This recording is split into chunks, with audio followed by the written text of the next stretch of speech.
بسم الله الرحمن الرحيم. الحمد لله رب العالمين والصلاة والسلام على أشرف المرسلين سيدنا محمد وعلى آله وصحبه وسلم وبعد. waxaa sharaf ii ah inaan soo dhaweeyo culimada magaalada Toronto iyo Ottawa oo igu soo booqday gurigeyga oo ku yaala Chestermere Calgary. Sheekh Saciid Raage, Sheekh Cabdirashiid iyo Sheekh Cabdiraxmaan Bashiir. Sheekh Cabdiraxmaan hadda ka hor buu yimi xaafadda idinkuna waa timaadeen Soomaaliya. Wadaadaduna mar hore ay soo booqdeen laakiin nashiidna lama qaadin. Nashiid laydinma qaadin. Marka maanta waxaanu ku sharfaynaa nashiid ka warramaya hooyada iyo qiimaheeda iyo dhibaatada gabdhaha yaryar lagu hayo ee arrimaha ka hadlaysa ayaanu wadaadada ku sharfaynaa. haye tiim nabad iyo nolol soo dhawaada.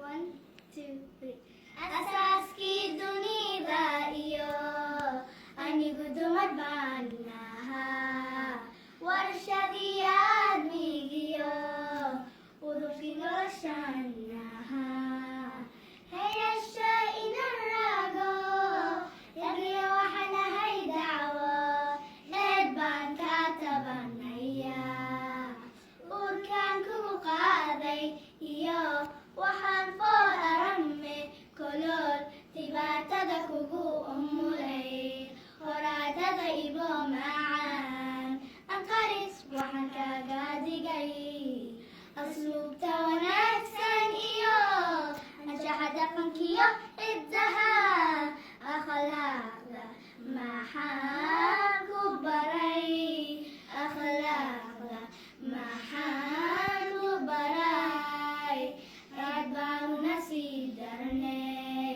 madfaca kolkayga gubay kani guriday maadiga abaalkii hooyanimo malayska ilowsan yahay axyewaya maadiga barbaariya ubaadka iyo macalin noloshaan nahaa astaankii taranka iyo eegushaan nahaa heesha inan raago ergiyo waxaan ahay dacwo eed baan kaa tabanayaa.